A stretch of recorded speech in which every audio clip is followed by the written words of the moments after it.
Bismillahirrahmanirrahim. Assalamualaikum warahmatullahi wabarakatuh.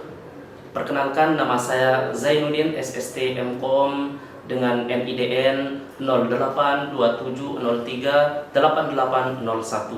Saya adalah dosen program studi D3 Komputerisasi Akuntansi Fakultas Vokasi Universitas Teknologi Mataram. Sebagai dosen, saya berkewajiban melaksanakan tridharma perguruan tinggi, yaitu bidang pengajaran, penelitian, dan pengabdian kepada masyarakat. Pada kesempatan kali ini, saya akan menjelaskan pernyataan diri dosen dalam unjuk kerja Tridharma Perguruan Tinggi atau PDD UKT-PT dalam bidang pengajaran sebagai salah satu syarat untuk program sertifikasi dosen tahun 2022. Di Universitas Teknologi Mataram, saya mengampu beberapa mata kuliah. Salah satunya adalah mata kuliah interaksi manusia dan komputer. Dalam mendeskripsikan mata kuliah ini, saya menggunakan pendekatan DIA yang merupakan singkatan dari Delivery, Interaction, dan Assessment. Delivery akan menjelaskan apa yang dibawakan dalam materi perkuliahan yang saya ampu. Interaction akan menjelaskan bagaimana saya menjalin interaksi dalam proses belajar mengajar pada peserta didik dalam mata kuliah interaksi manusia dan komputer. Dan assessment akan menjelaskan bagaimana saya mengukur penilaian kinerja mahasiswa secara objektif di kelas. Sebelum saya masuk ke teknik pengajaran, izinkan saya terlebih dahulu menjelaskan deskripsi singkat dari mata kuliah interaksi manusia dan komputer. Mata kuliah interaksi manusia dan komputer membahas tentang bagaimana memudahkan manusia dalam melakukan interaksi dengan komputer.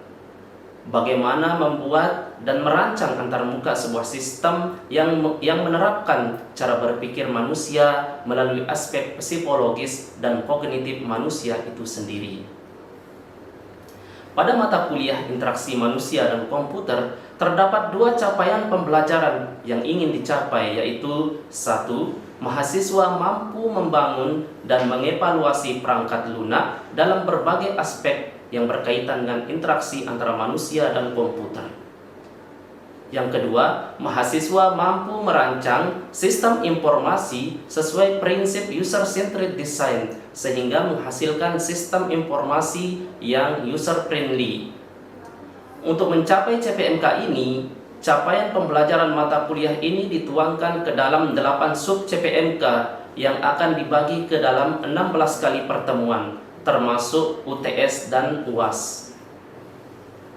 Berikut adalah materi yang akan dibahas dalam pembelajaran dari mata kuliah interaksi manusia dan komputer yang akan saya ajarkan antara lain. Yang pertama, konsep dasar interaksi manusia dan komputer. Yang kedua, ragam dialog. Yang ketiga, desain. Yang keempat, prototyping. Yang kelima, penanganan kesalahan dan help dokumentasi. Yang keenam, website. Yang ketujuh, evaluasi. Dan yang kedelapan, computer supported cooperative work atau biasa disebut groupware. Setelah kita mengetahui gambaran singkat dari mata kuliah interaksi manusia dan komputer yang saya ampu, selanjutnya saya akan menjelaskan teknik pengajaran yang saya lakukan, yakni dengan teknik DIA, Delivery, Interaction, dan Assessment. Teknik pengajaran DIA yang pertama adalah Delivery. Pada mata kuliah interaksi manusia dan komputer, saya menggunakan metode Student Centered Learning atau biasa disebut dengan SCL. Dengan metode pembelajaran SCL adalah metode pembelajaran yang berpusat pada mahasiswa. Mahasiswa diharapkan lebih interaktif sehingga terjadi multi arah antara dosen dengan mahasiswa. Saya juga mengunggah materi perkuliahan, video pembelajaran, dan tugas di Learning atau LMS Universitas Teknologi Mataram. Sedangkan untuk metode pembelajaran, saya menggunakan Discovery Learning, di mana model pembelajaran Discovery Learning memberikan kesempatan kepada peserta didik untuk mempelajari terlebih dahulu konsep atau pengertian dari materi-materi yang akan disampaikan, sehingga pada akhirnya mahasiswa mampu memberikan kesimpulan. Ada 6 tahapan yang dilakukan dengan metode discovery learning. Yang pertama yakni dengan memberikan rangsangan atau stimulation kepada mahasiswa, sehingga mahasiswa mampu mengidentifikasi masalah atau problem statement, dan dari masalah-masalah yang terjadi tersebut mahasiswa dapat mengumpulkan data-data, dan dari data-data tersebut dapat diolah untuk dibuktikan kebenaran dan kesalahannya, sehingga mahasiswa dapat menarik kesimpulan. Teknik yang kedua yaitu interaction, di mana saya melakukan interaksi dengan mahasiswa di dalam kelas dengan memacu mahasiswa agar dapat bertanya atas materi yang telah saya sampaikan, sehingga dapat terjalin komunikasi dua arah. Untuk meningkatkan efektivitas antara dosen dengan mahasiswa, saya juga menggunakan WhatsApp grup kelas mata kuliah interaksi manusia dan komputer untuk melakukan komunikasi dengan mahasiswa. Dan media komunikasi yang ada pada Learning Management System Universitas Teknologi Mataram, yang dapat memberikan arahan kepada mahasiswa yang dilakukan di forum diskusi, sehingga timbal balik dan diskusi dapat dilakukan dengan baik. Teknik pengajaran yang terakhir yakni assessment atau teknik pengambilan penilaian. Teknik penilaian pada mata kuliah interaksi manusia dan komputer diberikan sesuai dengan buku panduan akademik Universitas Teknologi Mataram, yang juga tercantum pada kontrak perkuliahan yang sudah dijelaskan di awal perkuliahan, yaitu 10% diambil dari nilai kehadiran atau presensi, 40% dari nilai tugas dan kuis, kemudian 20% dari nilai ujian tengah semester, dan 30% dari nilai ujian akhir semester. Di awal pertemuan, saya selalu menjelaskan tentang kontrak perkuliahan yang akan kita sepakati bersama antara dosen dengan mahasiswa.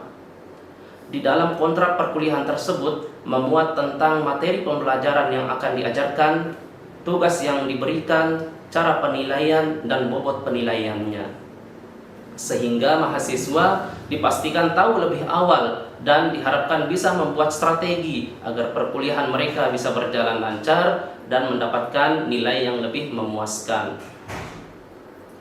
Demikian deskripsi dari mata kuliah interaksi manusia dan komputer dan penjelasan terkait metode pembelajaran. Berikut ini saya akan menampilkan salah satu video perkuliahan yang saya buat pada mata kuliah interaksi manusia dan komputer secara langsung di kelas. Terima kasih atas perhatiannya, kurang dan lebih mohon maaf. Wabillahi taufik wal hidayah. Assalamualaikum warahmatullahi wabarakatuh. Baik, bismillahirrahmanirrahim. Assalamualaikum warahmatullahi wabarakatuh. Waalaikumsalam warahmatullahi wabarakatuh. Adik-adik sekalian, kita berjumpa lagi ya pada hari ini dalam mata kuliah interaksi manusia dan komputer ya, atau IMK. Nah, sebelum kita mulai materinya, mari kita sama-sama berdoa dulu, dipimpin oleh ketua kelas ya. Silakan ketua kelas. Sebelum mulai belajar, marilah kita berdoa menurut keyakinan kita masing-masing. Berdoa mulai.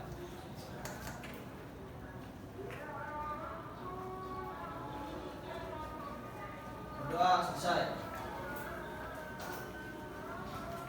Baik, adik-adik sekalian, kita lanjutkan untuk materi kita pada hari ini ya. Materi kita pada hari ini yaitu website ya. Nah, di mana website ini sebelum saya jelaskan, saya akan memberitahu dulu tujuan instruksionalnya. Apa itu tujuan instruksional daripada pertemuan hari ini ya? Yaitu mahasiswa dapat menguasai konsep interaksi manusia dan komputer dengan baik ya. Nah, kemudian sehingga dapat mengimplementasikannya dalam mendesain software sesuai dengan prinsip-prinsip yang user centered design. Kemudian berikutnya, mahasiswa memiliki kemampuan untuk melakukan identifikasi ya, mengidentifikasi tujuan pengguna dan analisis terhadap suatu situs. Nah, itu tujuan instruksional pada mata kuliah terkait dengan website ini ya. Oke, kita lanjutkan.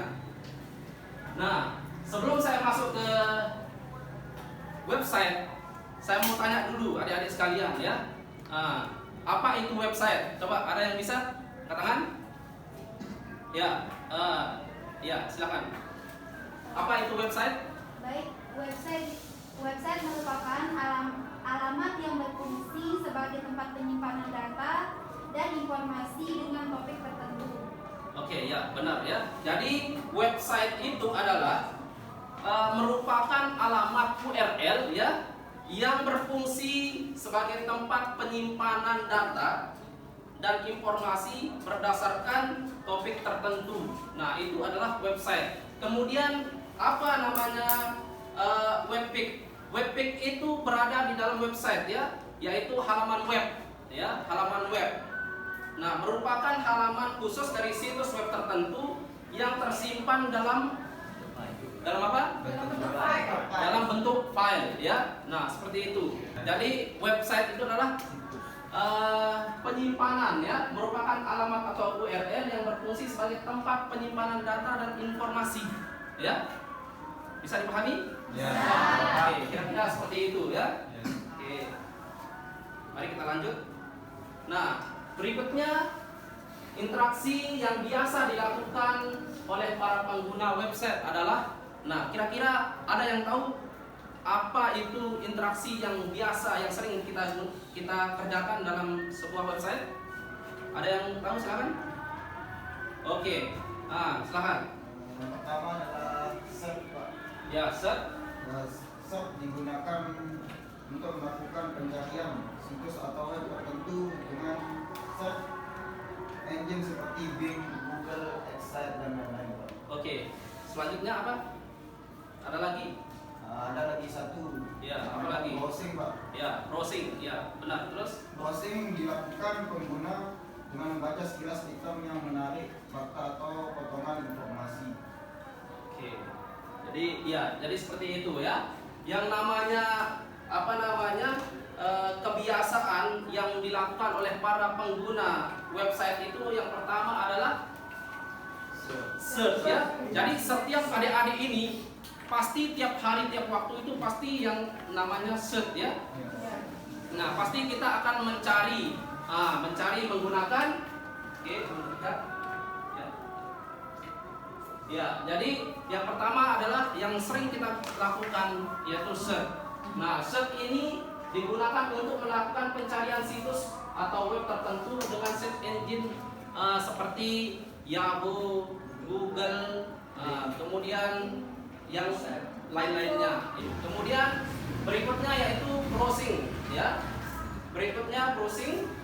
Browsing dilakukan pengguna dengan membaca sekilas item yang menarik atau fakta atau potongan informasi. Nah, jadi kalau ada notif informasi berita apa, nah lalu kita browsing ya. Kita browsing itu kita cari apa itu beritanya, seperti itu ya. Oke, bisa dipahami kira-kira apa itu search, kemudian apa itu browsing? Bisa dipahami ya. Oke. Mari kita lanjutkan. Nah, jadi sebelum kita membangun sebuah website, apa yang perlu kita perhatikan ya? Jadi sebelum membangun sebuah website, sebaiknya menentukan terlebih dahulu sasaran akhir pengguna web dan tujuan pembuatannya ya. Jadi apa yang perlu kita perhatikan dulu sebelum membuat website itu ya. Dalam membangun sebuah website, ini yang perlu kita ketahui dulu. Yang pertama, mengidentifikasi sasaran akhirnya ya. Tentu kalau kita membuat sebuah web, harus kita tahu dulu sasarannya kemana. Kemudian menjabarkan daftar dari topik-topiknya. Kemudian mengorganisir isi ya, mengorganisir isinya. Kemudian menyediakan struktur. Kemudian yang terakhir yaitu perubahan bentuk isinya. Seperti itu yang perlu diperhatikan sebelum membangun sebuah website ya. Kira-kira seperti itu adik-adik. Sampai sini bisa dipahami? Bisa. Oke, bisa ya.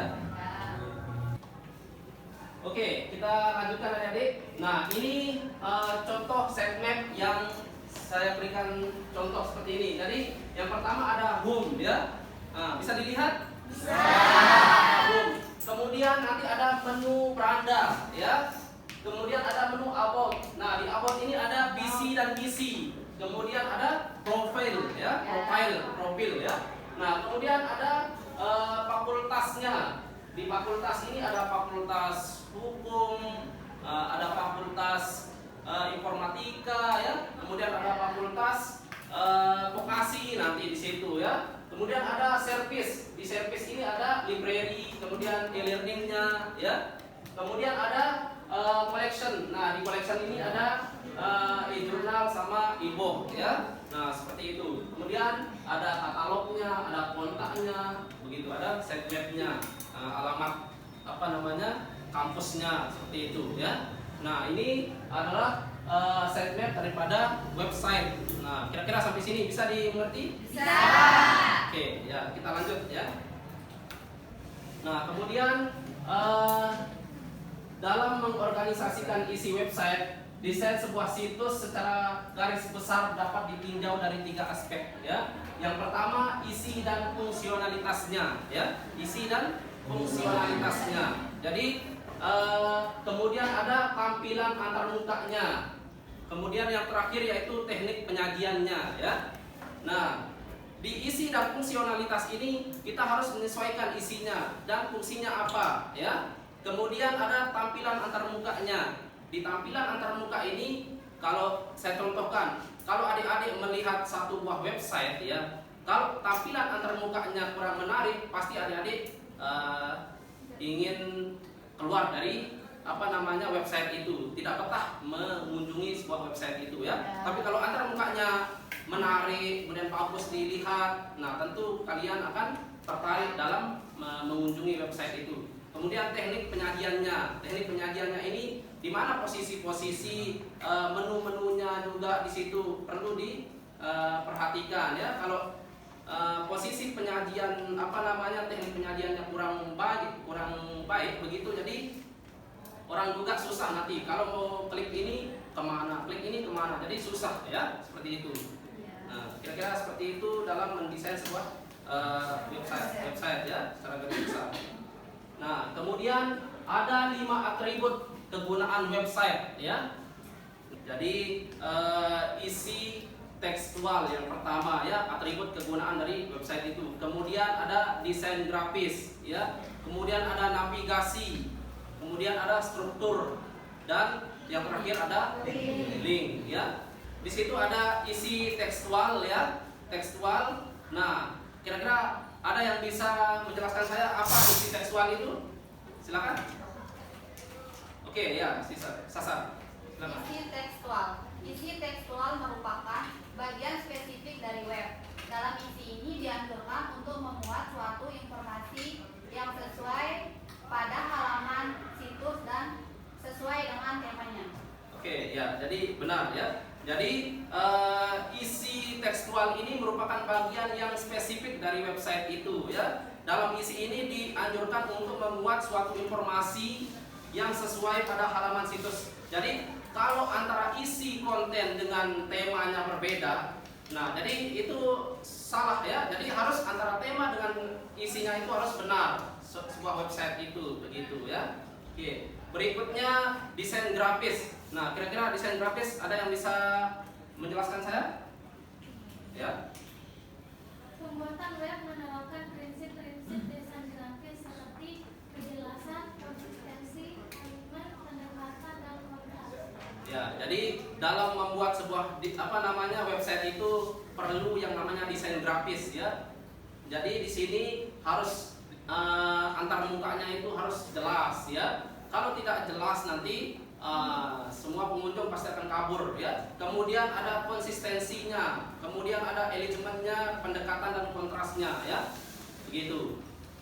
Bisa dipahami kira-kira sampai di sini? Bisa, ya. Oke.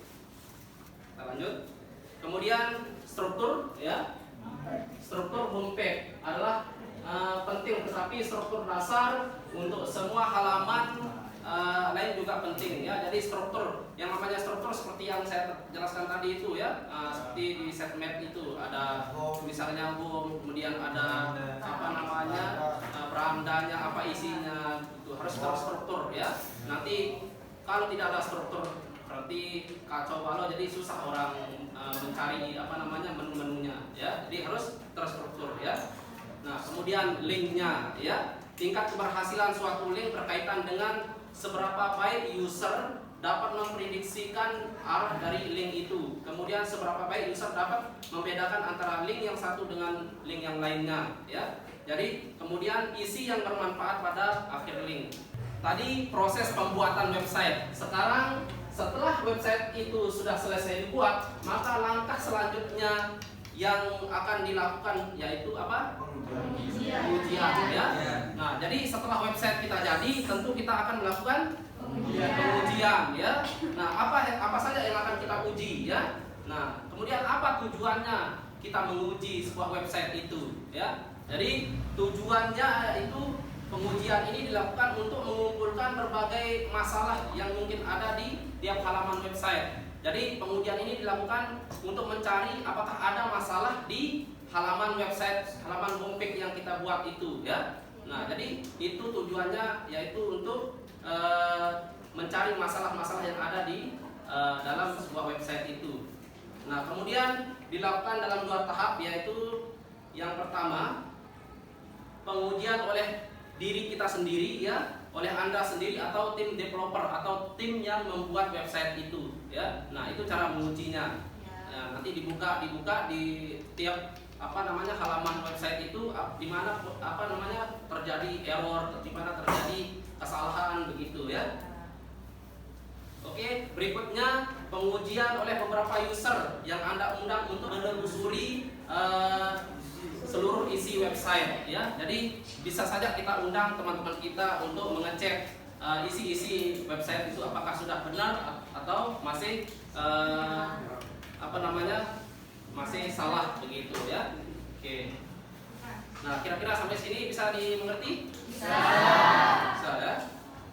Nah, selanjutnya setelah kita membuat, kemudian kita menguji, berikutnya kita ya, berikutnya kita akan mempublikasikannya, ya, yaitu kita mengonlinekannya maksudnya, ya. Nah, jadi percuma kalau kita buat kemudian kita uji tapi tidak kita online-kan begitu, ya, kita tidak publikasi. Nah, jadi disarankan untuk mempublikasi itu kita menggunakan top level domain, contohnya seperti .com, ya, kemudian .net, kemudian .org, ya. Nah, ada juga top level domain yang lain seperti .biz, ya, kemudian .info. Ada kira-kira yang sudah tahu .biz, .info? Ada? Sudah tahu, ya? Oke. Nah, berikutnya usahakan saat memilih tempat hosting website itu ambil lokasi server sesuai dengan siapa target yang kita tuju. Nah, kemudian setelah kita membuat, kemudian menguji, kemudian mempublikasikannya, berikutnya kita pemeliharaannya, ya, maintenance-nya. Nah, jadi setelah kita mempublikasikannya, tentu kita akan memeliharanya. Pemeliharaannya bagaimana caranya, ya? Nah, bisa dimengerti kira-kira? Ya, jadi bagaimana, apa yang harus kita lakukan, ya, untuk pemeliharaan sebuah website itu? Yang pertama itu harus mempunyai komitmen, ya. Komitmen untuk selalu mengisi konten pada website. Jangan setelah dipublikasikan kalian tidak pernah mengisi kontennya lagi begitu. Jadi nanti tidak up to date jadinya website Anda begitu, ya. Jadi percuma dipublikasi tapi tidak pernah di maintenance, tidak pernah dipelihara, tidak pernah diisi dengan konten-konten yang baru lagi begitu, ya. Nah, seperti itu. Kemudian segera perbaiki kekurangan-kekurangan pada situs Anda jika hal tersebut dilaporkan oleh pengunjung situs Anda, seperti keluhan user tentang lamanya feedback. Nah, jadi nanti setiap keluhan-keluhan dari pengunjung itu harus kita jadikan masukan agar menjadi perbaikan, ya. Itu di maintenance-nya nanti seperti itu, ya. Oke. Berikutnya dipromosikan melalui mailing list. Nah, tentu setelah kita publikasi tentu kita tetap promosikan juga website itu, ya.